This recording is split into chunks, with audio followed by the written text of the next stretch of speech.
आ जाएगा ये मुझे मालूम न था। अब उसे मालूम करने की आप चेष्टा करिए। हम सब लोग यहां बड़े आनंद के साथ भिन्न भिन्न सत्पुरुषों की पवित्र वाणी श्रवण कर अपने जीवन के अंतरपट को स्वच्छ करने का प्रयत्न कर रहे हैं। जितना जिसका अंतःकरण शुद्ध होता चला जाएगा उतना वो परमात्मा की निकटता का अनुभव अपने आप करेगा। परमेश्वर की निकटता का अनुभव कोई महात्मा नहीं करा सकता है। वो आपको मार्गदर्शन देगा पर आपकी अनुभूति अपनी होगी। शास्त्र आपको दर्शन कराएंगे, साधक आपको अपनी साधना की उपलब्धियों का वर्णन करके आपके उत्साह में वृद्धि करेंगे, लेकिन अंततो गत्वा जब भोजन आप करते हैं तो तृप्ति किसको अनुभव होती है? एक स्थान पर में फिजी नाम का एक देश है और नांदी वहां का कैपिटल है, राजधानी। भारतवर्ष के इंडियन हाई कमिश्नर भगवान सिंह जी आईएएस वहां पर उस समय थे। बड़ा अद्भुत सा लगा। वो दिल्ली के पहले बहुत बड़े अधिकारी थे। प्रमोशन हुआ योग्यता के कारण। मैं विश्व प्रवास पर अकेला ही घूमने निकल जाता हूं। कोई साथ में होता नहीं और मालूम भी नहीं होता कि किस देश में और कब कहां पहुंचूंगा। वहां मुझे ज्ञात हुआ कि मेरे परिचित हैं, उन्होंने मुझे परमार्थाश्रम हरिद्वार में कभी एक बार सुना था। उनकी धर्मपत्नी जो है स्वागत के लिए आई। दूसरे दिन उन्होंने मुझे भोजन पर आमंत्रित किया। वो बहुत व्यस्त थे इसलिए भगवान सिंह जी उसमें सम्मिलित नहीं हो पाए। थोड़ी देर के बाद आए। उन्होंने बड़ी अच्छी बात कही कि महाराज मैं बड़ा निश्चिंत हूं। उनकी पत्नी ने मुझे बता दिया था कि महाराज इनकी आंखें हरदम लाल रहती हैं। मैंने कहा गुस्सा के कारण? बोले नहीं, कुछ पीते हैं इसलिए। कुछ पीते हैं इसलिए ज्यादातर इनकी आंखें लाल रहती हैं। मैंने कहा कोई चिंता की बात नहीं। वो आए। बड़ा विचित्र सा संस्मरण है। मैंने कहा आप इतने बड़े अधिकारी हैं, आपने मुझे बुलाया, मैं आपके यहां आया, फिर भी आप अनुपस्थित रहे। आप तो बड़े कर्मयोगी मालूम पड़ते हैं, बड़ी अच्छी बात है। उन्होंने कहा वो तो मेरा स्वभाव है, लेकिन कोई महात्मा आ जाए, कोई कथा हो, कभी सत्यनारायण व्रत हो, तब मैं प्रायः अनुपस्थित रहता हूं। मैंने कहा ऐसा क्यों करते हैं? उन्होंने कहा मुझे बड़ा भरोसा है, जब मेरा विवाह हुआ था तब मेरी पत्नी के साथ गांठ जोड़ी गई थी और जहां जहां भी हम प्रायः गए, जहां जहां ट्रांसफर्स हुए, ये सब मेरे साथी आई हैं। अब मुझे ऐसा लगता है कि यदि मैं धर्म का काम न करूं तो चिंता की क्या बात, जब गांठ जुड़ी है ये स्वर्ग में उड़ेगी तो मैं भी इसके साथ उड़ जाऊंगा। ऐसा उसकी मान्यता थी। लेकिन ऐसा होता नहीं। अंधेरे में मत रहिएगा। ये बड़ी पुण्यशालिनी बहनें हैं सनातन धर्म की। हम सन्यासी लोग तो इनकी बड़ी वंदना करते हैं, क्योंकि अपना कोई घर द्वार नहीं। अगर ये भोजन न दे तो हम तो भूखे रह जाएं। आप तो होटल में चले जाएं, हम कहां जाएं? इसलिए मैं इनका बड़ा सत्कार करता हूं। जगदम्बा स्वरूपा है ये। लेकिन इस भ्रम में मत रहिएगा कि इनके पुण्य करने से आपको भी कोई बड़ा लोक मिल जाएगा। इसलिए नहीं मिलेगा कि जब आप भोजन करते हैं तो आपकी तृप्ति होती है। नहीं तो आप कह दें कि पत्नी भोजन कर लेगी, मुझे करने की क्या जरूरत। पत्नी भोजन अलग करती है, पति भोजन अलग अलग करता है, परिधान अलग पहनते हैं आप दोनों। इसलिए इस अंधेरे में मत रहिए कि शास्त्र ने कहा है कि वो अर्धांगिनी है, सहधर्मिणी है, उसके पुण्य करने से मुझे सब मिल जाएगा।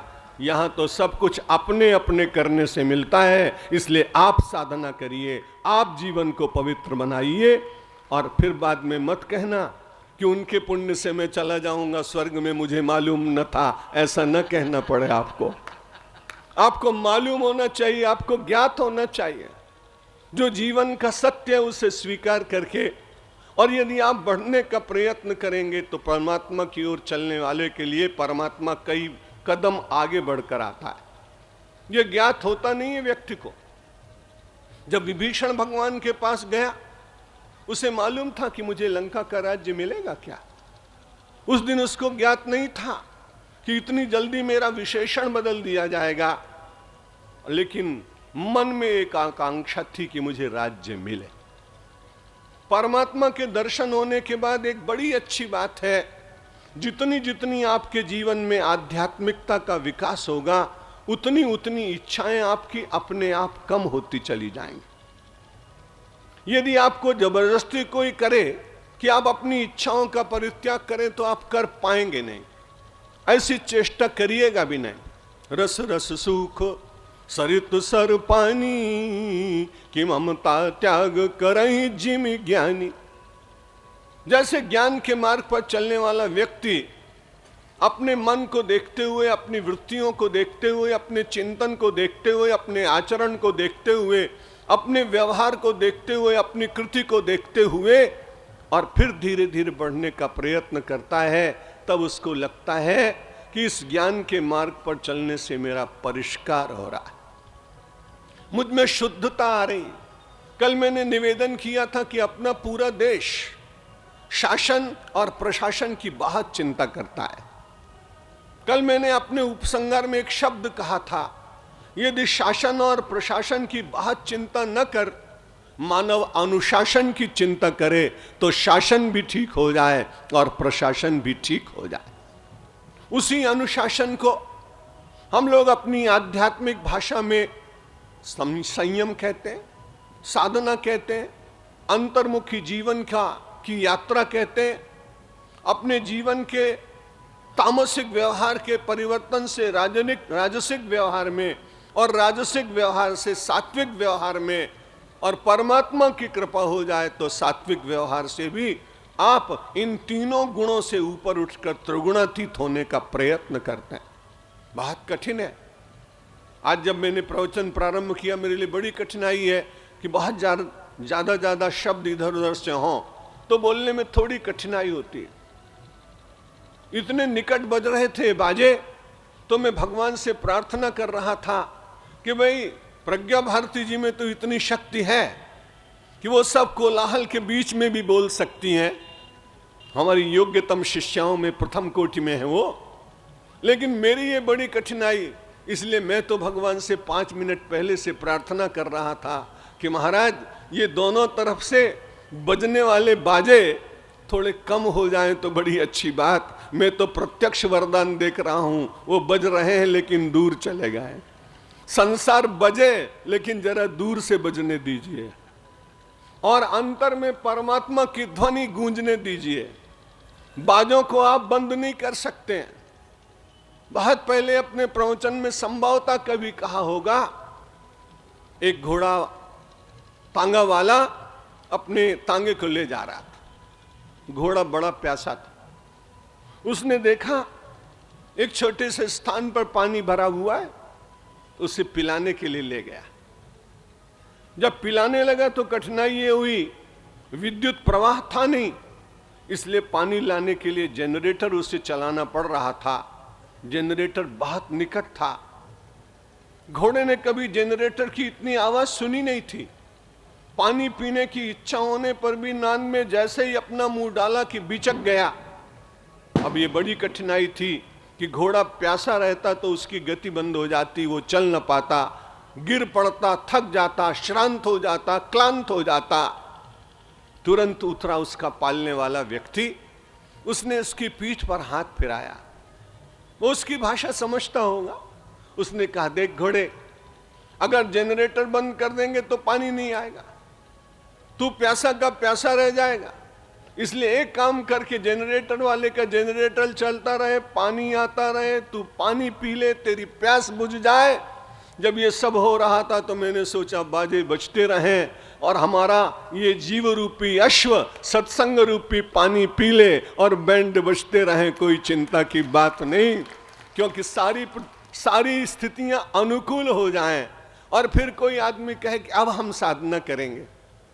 कई लोग ऐसे मिल जाते हैं, बेटा बड़ा अच्छा है महाराज। मैंने कहा बड़ी अच्छी भाग्यशाली हो। बोला पौत्र बहुत अच्छा है। मैंने बड़े भाग्यशाली हो।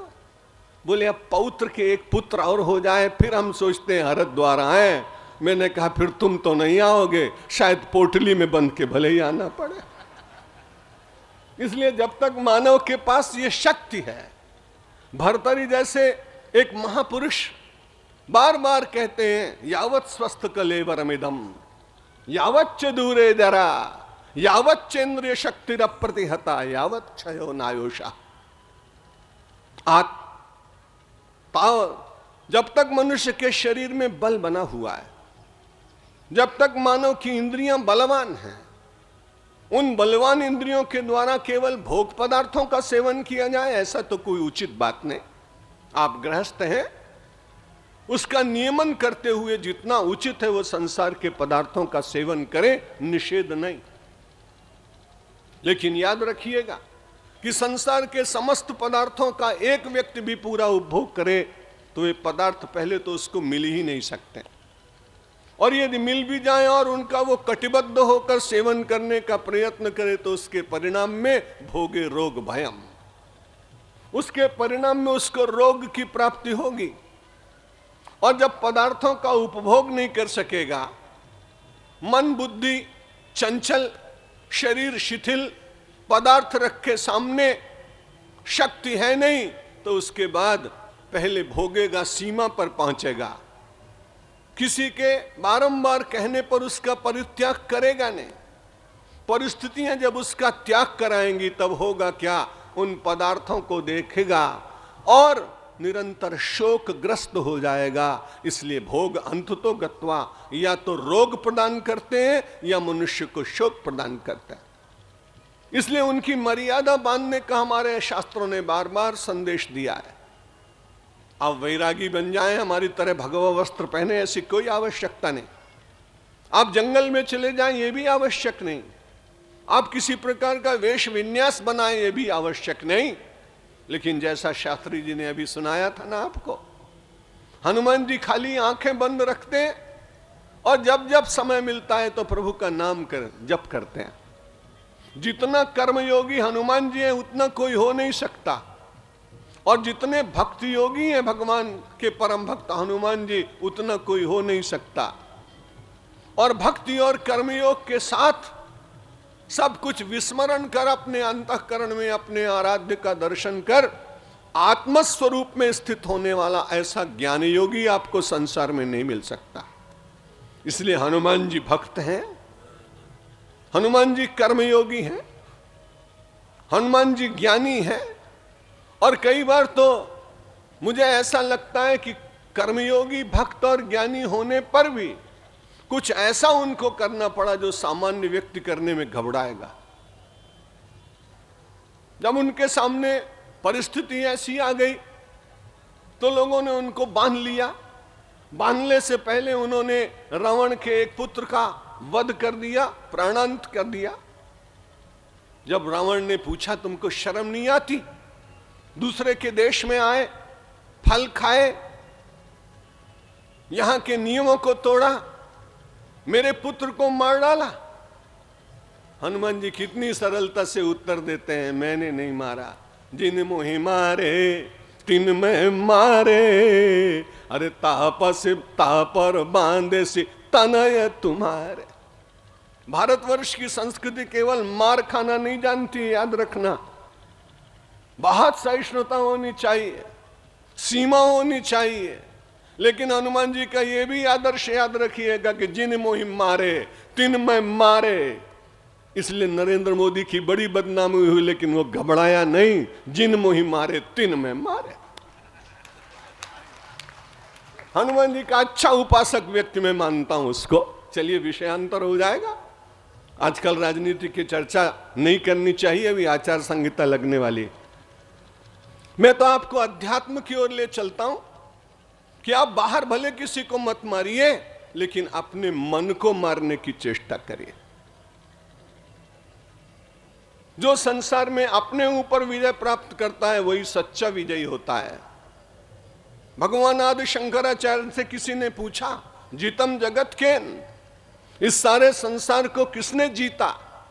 कोई आदमी कह देता सिकंदर ने जीता, सम्राटों ने जीता, योद्धाओं ने जीता, युद्ध विशारदों ने जीता। पर भगवान आदि शंकराचार्य ने अद्भुत उत्तर दिया। उनसे पूछा गया, जितम जगत केन, ये संसार किसके द्वारा जीता गया है? बड़ा छोटा सा उत्तर दिया, मनो ही ये न, जिसके द्वारा ये मन जीता गया उसी के द्वारा ये जग जीता गया। और जिन लोगों ने मन को जीतने का प्रयत्न किया उनके पास शस्त्र नहीं थे।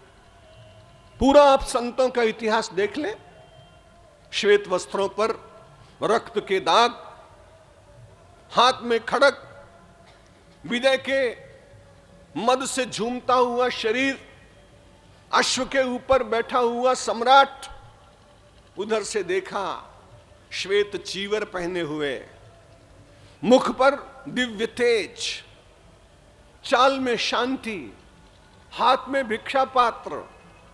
कहां सम्राट, कहां कलिंग का युद्ध का विजेता, और कहां मार्ग में बिल्कुल भिक्षा मांगने जाता हुआ एक दिव्य पुरुष, और उसके साथ थोड़े से भिक्षु। मन हुआ इसे प्रणाम कर ले। घोड़े से उतरा, प्रणाम किया। तथागत ने पूछा, कहां से आ रहे हो? महाराज, युद्ध में विजय प्राप्त की है, मेरे वस्त्रों पर रक्त के चिन्ह आपको दिखाई पड़ रहे हैं ना? विजय प्राप्त करने के लिए ऐसा करना ही पड़ता है। मेरी कराल कृपाण क्यों आप देख रहे हैं, पूरी की पूरी रक्त से भीगी हुई है। विजय प्राप्त करने के लिए ऐसा करना ही पड़ता है।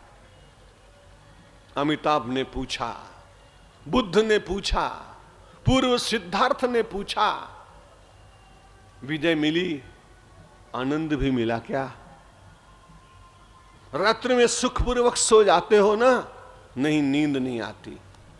क्यों? जिनको मारा है वे स्वप्न में एक साथ मेरे ऊपर प्रहार करने का प्रयत्न करते हैं, बहुत कम निद्रा आती है। भोजन तो करते हो ना प्रेम से? ना ना, भोजन में भी डर लगता है, कहीं किसी ने विष न मिला दिया। जिन राजाओं को पराजित किया है उनका कोई मित्र मेरे इस राज दरबार में होगा तो वो भोजन में विष मिला देगा। इसलिए पहले भोजन मैं किसी पक्षी को कराता हूं और उसके बाद मैं भोजन करता हूं। मैंने कहा, पक्षी बड़ा भाग्यशाली, तुम पक्षी का उच्छिष्ट खाते हो, बादशाह होकर भी तुम्हें शर्म नहीं आती? बुद्ध ने कहा तुम्हें लज्जा नहीं आती? बुद्ध के पास तलवार नहीं थी, बुद्ध के पास मन का विजेता वो भाव था जिसमें संयम और नियम उनके श्रृंगार थे, आत्मस्थिति जिनका सिंहासन थी, शांति जिनकी सहचरी थी, प्रेम जिनका मित्र था, सारे संसार में परमार्थ दर्शन करने का यह पावन चिंतन जिनका छत्र था, ऐसे बुद्ध अकेले चले जा रहे। तलवार हाथ से छूट गई, चरणों में विनत हो गया, प्रणत हो गया। कहा, महाराज आपकी दो बातों ने मुझे जागृत कर दिया। इतना बड़ा साम्राज्य प्राप्त करने के बाद भी निद्रा का सुख न ले सका, भोजन का सुख न ले सका, यह साम्राज्य मेरे किस काम आएगा? अब मैंने निर्णय किया है कि जीवन में अब युद्ध कभी नहीं करूंगा। एक महापुरुष किसी भी आक्रांता के जीवन को परिवर्तित कर सकता है, लेकिन तब जब उसने अपने को परिवर्तित करने का प्रयत्न किया हो पूर्णतः। तब बुद्ध ने अपने को बदलने का पूरी तरह से प्रयत्न किया था, इसलिए उनकी वाणी सम्राट अशोक के ऊपर अपना पूरा प्रभाव डाल सकी। और उसने कहा, महाराज मैंने जैसा जीवन जी लिया, लेकिन मैं अपने को शुद्ध करना चाहता हूं, मैं अपनी परंपरा को शुद्ध करना चाहता हूं, मैं अपने परिजनों को शुद्ध करना चाहता हूं, मैं अपने परिवार को शुद्ध करना चाहता हूं महाराज। इसलिए गौतम बुद्ध, मैं अपनी पुत्री संघमित्रा और अपने पुत्र महेंद्र को आपके चरणों में समर्पित करता हूं। दोनों की तरुणाई। जब सम्राट ने पूछा कि मैं इस महापुरुष से बहुत प्रभावित हूं, तथागत ने मेरा जीवन बदल दिया है, मैं कैसे तुमको कहूं कि तुम तरुणाई अपनी एक भिक्षु बनकर समर्पित कर दो, पर तुम्हारी इच्छा हो तो मैं उसमें बाधक नहीं बनूंगा।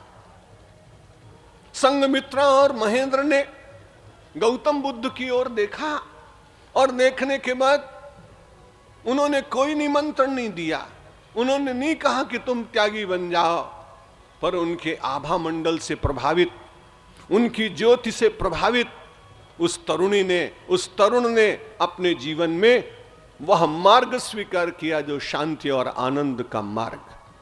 आप जगत में रहें, केवल इतना निवेदन करता हूं कि रोज रात्रि में सोने से पहले विचार कर लीजिए कि आप सुख के मार्ग पर चल रहे हैं या आप हित के मार्ग पर चल रहे हैं।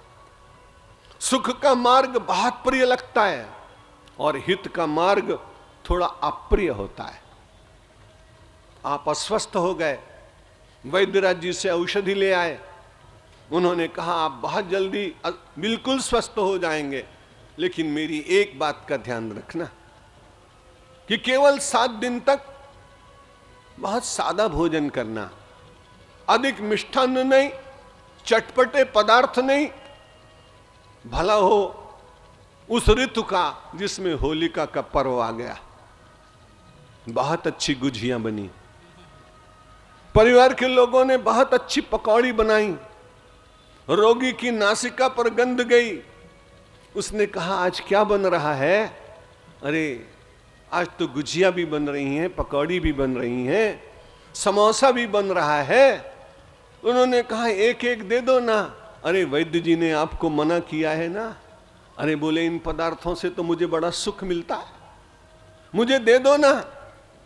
हट किया तो परिवार के लोगों ने दे दिया। 4 घंटे के बाद चिकित्सक आया, वैद्य आया, उसने कहा मैं इन्हें बचा नहीं सकूंगा। क्यों, क्या हो गया? उन्होंने कहा मैंने उनको कहा था कि 7 दिन तो अपने सुख से दूर रहना जिह्वा के, मेरी हित की बात नहीं मानी और सुख के चक्र में फंस गए। अब मैं इनको प्राणों को बचा नहीं सकूंगा क्योंकि स्थिति ऐसी भयंकर हो गई। सुख कई बार प्राणांत की ओर ले जाता है। सुख बहुत अच्छा है, लेकिन सुख के साथ एक प्रश्नवाचक चिन्ह रोज लगाइए व्यावहारिक जीवन में कि ये सुख मेरे हित का तो बाधक नहीं है। जो हित होता है वो बहुत प्रिय नहीं होता है। जब हित के मार्ग पर आप चलते हैं तो मन को समझाना पड़ता है, बुद्धि को जागृत रखना पड़ता है, जिह्वा और अन्य के ऊपर संयम के अंकुश लगाने पड़ते हैं। और यदि उसमें आपको थोड़ी सी सफलता मिल जाती है तो हर सफलता आपको प्रसन्नता प्रदान करती है। पापी व्यक्ति बहुत भयभीत होता है, पुण्यवान व्यक्ति बड़ा निर्भय होता है। पिछले दिनों कई कथाओं का उद्घाटन करने के लिए राष्ट्र संत मोरारी बापू जी के कार्यक्रम में गया। एक बड़ा अच्छा चुटकुला उन्होंने सुनाया, मुझे बड़ा अच्छा लगा। आपने भी आस्था आदि में शायद सुना, बहुतों ने नहीं सुना होगा। अपने बेटे को लेकर बंबई चला एक पिता। जब चला तो पिता ने लड़के को कहा, कान में कुछ कहा। सहयात्रियों ने देख लिया। उन्होंने सोचा कि बंबई तक जा रहे हैं, 15 रुपए का टिकट था, 7.5 रुपए का टिकट ले लिया पिता ने। बेटे के कान में कुछ कह दिया। जैसे वो चले तो अगले स्टेशन के ऊपर उसने कोई बहुत अच्छी मिठाई देखी। अपने पिताजी से कहा ये मिठाई मैं लूंगा। मिठाई वाले से पूछा कितने की है? 5 रुपए की। बाप ने कहा नहीं नहीं बहुत महंगी है, ये नहीं लेना है। बोले मैं कह दूंगा, मैं कह दूंगा। तो तुरंत उन्होंने 5 रुपए की मिठाई खरीद के दे दी। बड़ौदा पहुंचे तो ठंडे दूध की बोतल वाला आया। बोतल कितने की है? बोले 5 रुपए की। बेटे ने कहा पिताजी दूध पीऊंगा। अरे नहीं, मैं नहीं लूंगा ये। तुरंत जोर से बोला तो मैं कह दूंगा, मैं कह दूंगा। तुरंत उसने बोतल दे दी। बलसाड़ आया, चीकू लेकर लोग आए। उसने कहा चीकू लूंगा 5 रुपए का। मना कर दिया, कह दूंगा। आगे चले तो चिक्की वाला आया, पूना में बहुत अच्छी बनती है, 5 रुपए की वो ले ली। और चला, बार बार वो कहता कह दूंगा, और वो पिता बेचारा चुपचाप वस्तु लेकर दे देता। बंबई तक पहुंचा तो उसने जोड़ा, 30 रुपए खर्च हो चुके थे। 15 रुपए की टिकट में से 7 रुपए बचाए थे, पर 30 रुपए खर्च हो चुके थे। और तो यात्री उतरते चले गए। एक यात्री ने पूछा कि जब ये गरज के आपसे बोलता है कि कह दूंगा तो आप तुरंत चीज खरीद देते हैं, चक्कर क्या है?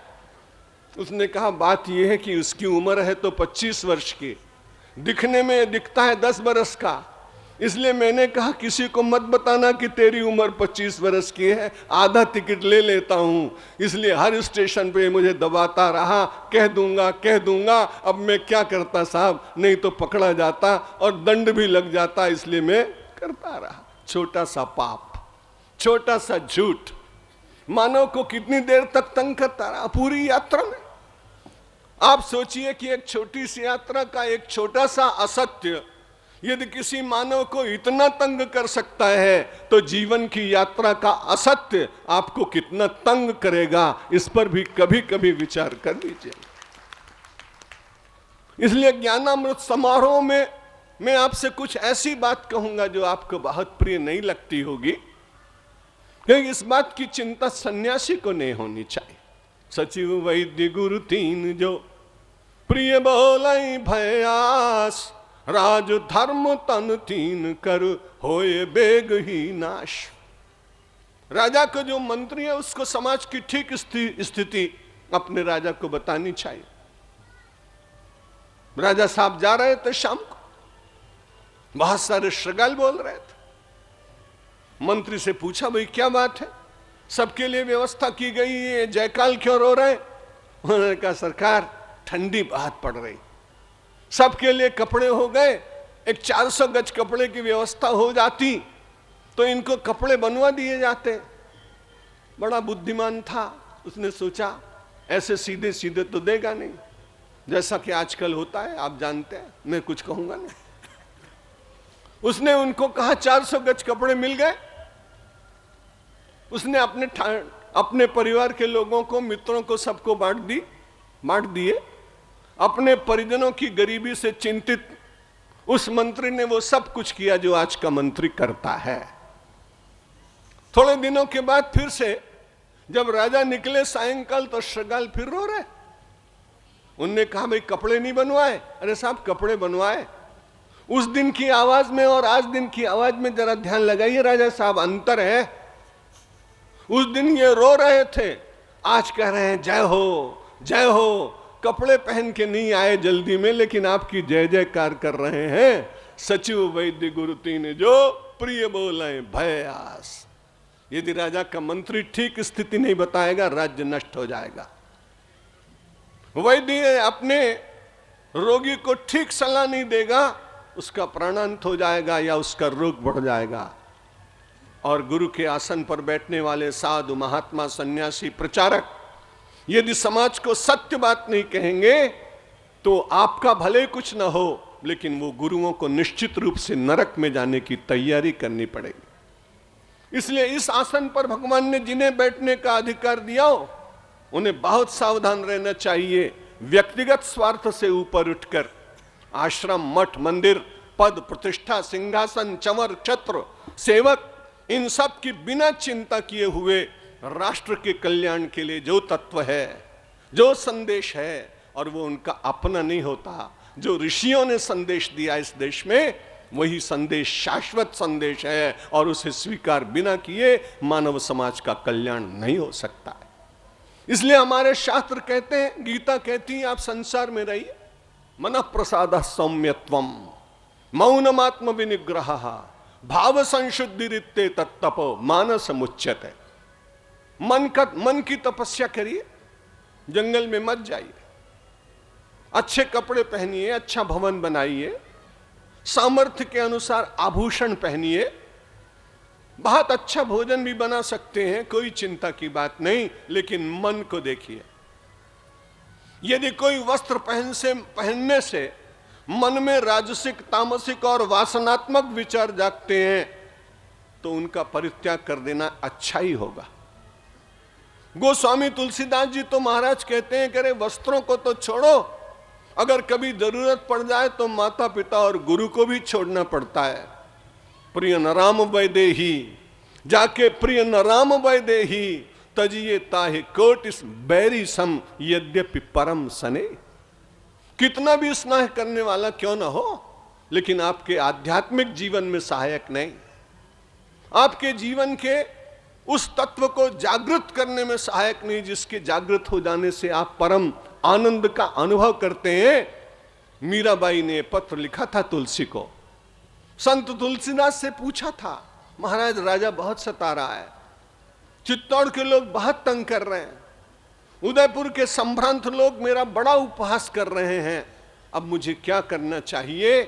गोस्वामी तुलसीदास ने कहा, अरे चिंता मत कर, जाके प्रिय राम वैदेही, तजिए ताहि कोटि वैरी सम यद्यपि परम सने। पाप नहीं लगेगा, मैं विश्वास दिलाता हूं तुमको। और उदाहरण दिया कि तजो पिता प्रहलाद, विभीषण बंधु, भरत महतारी, बलुगुरु तजो कंत व्रजबनितन, भय मुद मंगलकारी। रवि शास्त्री जी ने अभी बताया ना, मंगल की आकांक्षा सबको है, इसलिए मंगल भवन मंगल हारी, द्रवौ सो दशरथ अजिर बिहारी का पाठ हम सब लोग करते हैं।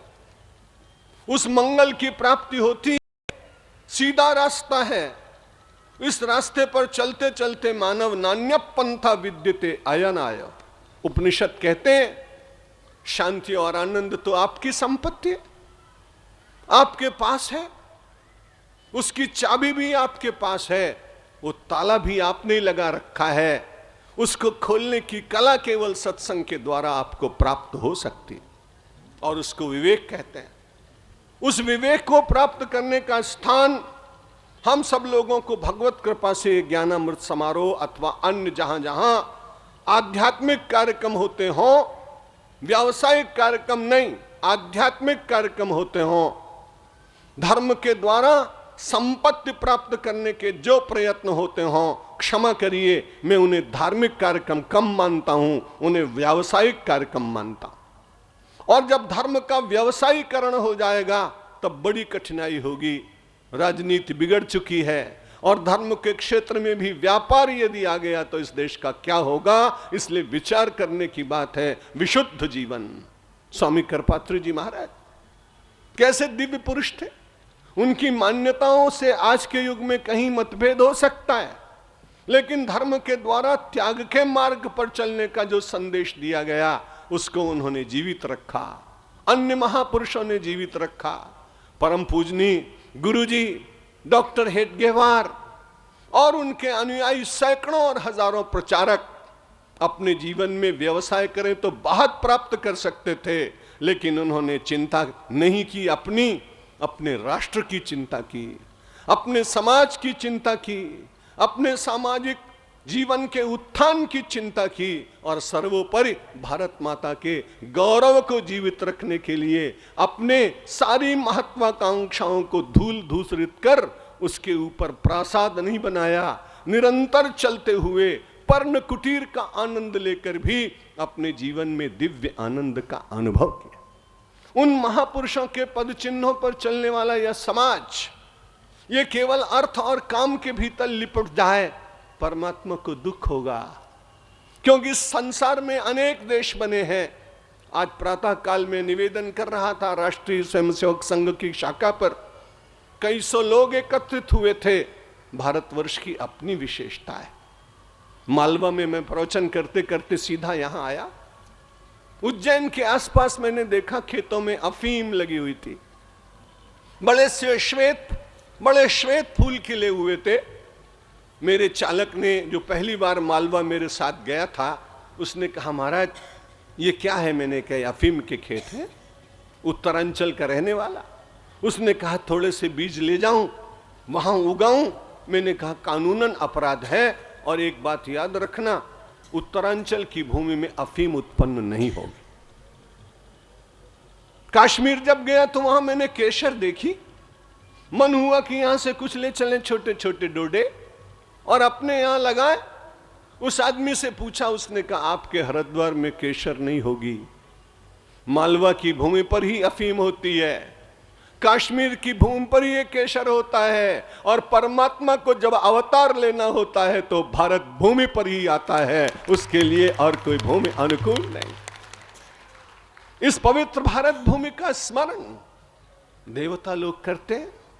गायन्ति देवा किल गीतिकानि धन्यास्तुते भारत भूमि भागे। भारतवर्ष की वसुंधरे तू बड़ी पुण्यवान। मेरे पुण्यों का क्षय मैं देख रहा हूं। पूर्व जो पुण्य किए थे, जिनके कारण मुझे देवता बनाया गया, मैं यहां से देख रहा हूं कि मेरे पुण्य क्षय होने वाले हैं, और जब पुण्य क्षय हो जाएंगे तो मुझे शायद ढकेल दिया जाएगा, मुझे निष्कासित कर दिया जाएगा, मुझे बहिर्गत कर दिया जाएगा। तब वो परमात्मा से प्रार्थना करता है, देवता यदि मुझे ढकेलना, मुझे निकालना, मुझे गिराना, तो इतनी प्रार्थना है कि जब मैं गिरूं तो मैं भारत की भूमि पर गिरूं, जिससे नए कर्म करने का मुझे अधिकार मिले। ऐसी पवित्र भूमि में मेरा और आपका जन्म हुआ। पावन गंगा का ये प्रवाह जो निरंतर गतिशीलता का संदेश दे रहा है, कहीं आलस्य नहीं, कहीं प्रमाद नहीं, कहीं कर्तव्य से दूर भागने की पलायनवादी प्रवृत्ति नहीं। वो गंगा केवल स्नान करने के लिए, उस गंगा में स्नान करने के बाद उसके सद्गुण मेरे शरीर में आने चाहिए, मेरी चेतना में आने चाहिए, मेरे परमाणुओं में बसने चाहिए। और प्रतिकूलता के बीच में जैसे गंगा चट्टानों को तोड़ती है, वैसे मैं और आप भी प्रतिकूलताओं को तोड़कर अनुकूलताओं के उद्यान लगाने का प्रयत्न एक मनुष्य का होना चाहिए। श्रीमद् भगवत गीता ने कहा, आप जंगल में मत जाइए। मन प्रसाद सौम्यत्वम मौनमात्म विनिग्रह। मन का तप बता रहा हूं, मेरी बात नहीं। युद्ध की भूमि में अध्यात्म का ज्ञान देने वाले भगवान श्री कृष्ण की बात। मन प्रसाद, मन आपका प्रसन्न रहना चाहिए। बहुत अच्छा भोजन किया, मन प्रसन्न रहना चाहिए। बहुत अच्छे वस्त्र पहने, मन प्रसन्न रहना चाहिए। बड़ी कठिनाई, सारे संसार का नया रोग निकला। संपन्न व्यक्तियों के ज्यादा उसका प्रवेश है, क्षमा करिएगा। अमेरिका, इंग्लैंड हर साल जाने का लगभग अवसर मिलता है, तो संपन्न लोगों से पूछता हूं कि बड़े लेक्सस खरीदी आपने इस साल, बहुत बढ़िया। आपने कैडिलक ले ली, बड़ी अच्छी बात। उसने कहा, कैडिलक नहीं महाराज, इस बार तो आपको मैं रॉल्स में घुमाऊंगा। रॉल्स रॉयस 90 लाख रुपए की गाड़ी। मैं भी उनके आग्रह से बैठ गया। मैंने सोचा कैसा भाग्यशाली आदमी। जब पिछली बार आया था तब इसके पास साधारण सी गाड़ी थी, अब इसके पास 1000 अपार्टमेंट ह्यूस्टन जैसे नगर में, टेक्सास में है। सायंकाल बैठे तो मन में स्वाभाविक हुआ कि सुखी आदमी से कुछ तो चर्चा करूं। मेरे जैसा भौतिक दृष्टि से कंगाल आदमी इतने संपन्न आदमी से कम बात तो करे। मैंने उससे कहा, भाई बड़े भाग्यशाली, इतनी वस्तुएं मिली, कोई कठिनाई तो नहीं। बोले महाराज, जब भी ऑफिस में जाता हूं तो अपनी थोड़ी इस तरह से रख के बैठ जाता हूं। मैंने कहा क्या हुआ? अरे ये कैसी बात कर रहे हो तुम? उसने कहा, महाराज डिप्रेशन हो गया है, बाहर से दिखाई नहीं पड़ता लेकिन बहुत उदास रहता हूं। मैंने कहा क्यों? बोलो प्राप्त जो हो गया वो तो ठीक, लेकिन ये प्राप्त कहीं चला ना जाए, बस इसी चिंता में रात को नींद नहीं आती है। आप बड़े अच्छे हैं, आपको बहुत प्राप्त हो जाए तो हो जाए, लेकिन उतना ही प्राप्त करना जिसमें चले जाने की चिंता आपके मन में न जागे। कल मैंने सुदामा की बात कही थी आपको, कई महापुरुषों से आपने उसको श्रवण किया हुआ, निश्चित रूप से सुना है, लेकिन मुझे तो वो द्वारिका का दृश्य बार बार स्मरण आता है, और इसलिए संपत्तिवान बनने की इच्छा बहुत जागती नहीं, क्योंकि बहुत संपत्ति हो जाए तो भगवान दूर हो जाता। संपत्ति उतनी रहे, साईं उतना दीजिए जामे कुटुंब समाए, मैं भी भूखा ना रहूं और साधु न भूखा जाए। द्वार पर आया हुआ अतिथि, कोई संस्था की सेवा, गौशाला की सेवा, किसी विद्यालय की सेवा, अचानक कभी भूकंप आ जाए तो उसमें दीन जनों की सेवा, उनके करने के लिए थोड़ा अर्थ व्यक्ति के पास सुरक्षित रहना ही चाहिए। लेकिन इतना ज्यादा हो जाए कि अपने को असुरक्षित कर ले और धन को सुरक्षित करे। रोज मैं समाचार पत्रों में पढ़ रहा हूं, आज उसको किडनैप कर लिया, कल उसको किडनैप कर लिया, पर उसको किडनैप कर लिया। लेकिन झोपड़ी वाले बच्चे को कोई किडनैप करता है क्या? जिसको किडनैप करके ले जाते हैं उसके परिवार में करोड़ों रुपए होंगे, तब वो मांग करता है। आप विचार करिए, किडनैप करने वाले व्यक्ति की चिट्ठी मिलते ही किसी पेड़ के नीचे एक संदूक में बंद करके धनी व्यक्ति अपना पैसा रख देता है। लेकिन किसी संस्था में वनवासी कल्याण के लिए मांगने के लिए जाए तब कहेगा इस साल व्यापार बहुत अच्छा नहीं, अगले साल आना। वो अगला साल कब आएगा कोई जानता? अभी तो आपने सुना था, मालूम न था कब चले जाएंगे, मालूम न था। इसलिए मालूम करिए कि मन प्रसाद सौम्यत्वम मौनमात्म विनिग्रह। मन को प्रसन्न रखिए, प्रत्येक परिस्थिति में मुस्कुराते रहिए। यदि कोई प्रतिकूलता भी मिले तो सोचो कि सवेरे परमात्मा के मंदिर में दर्शन करने गया था, पुजारी जी ने मुझे तुलसी पत्र दिया था, पेड़ा दिया था, मिठाई दी थी, फल दिया था। जब वहां से लौट के आया, ये प्रतिकूल समाचार मुझे मेरे जीवन में मिल गया, तब उस समय सोचिए कि पुजारी जी ने वहां प्रसाद दिया था तुलसी पत्र का, लेकिन परमेश्वर ने कुछ दिनों के लिए ये प्रतिकूलता प्रसाद में दी है। मैं इसका उतना ही आदर करूंगा जितना मैंने तुलसी पत्र का किया था। और जब आप प्रतिकूलता का आदर करने लगेंगे तो भगवान सोचेंगे ठीक व्यक्ति है, अब इसकी प्रतिकूलता को मिटाना चाहिए। प्रतिकूलता के बीच में प्रार्थना करना कि परमात्मा अब सहन नहीं हो रहा है, या तो सहन करने की शक्ति दो या मेरी विपत्ति का निवारण करो। और ऐसा कहते कहते यदि आपने अपनी गंगा यमुना से अभिषेक किया परमात्मा का, अपनी गंगा एक दाहिनी आंख गंगोत्री, बाईं आंख यमुनोत्री, उसमें से निकला हुआ एक अश्रु परमात्मा के चरणों का अर्घ्य, पीड़ा का विनाश और मन प्रसाद सौम्यत्वम, आपको मन की प्रसन्नता की प्राप्ति हो जाएगी। भला हो इस घड़ियाल का, इस घड़ी का, गुजरात में घड़ियाल कहते हैं, गुजरात बहुत जाता हूं मैं, तो भला हो इस घड़ी का। आज तो प्रार्थना करने का भी अवसर बचा नहीं।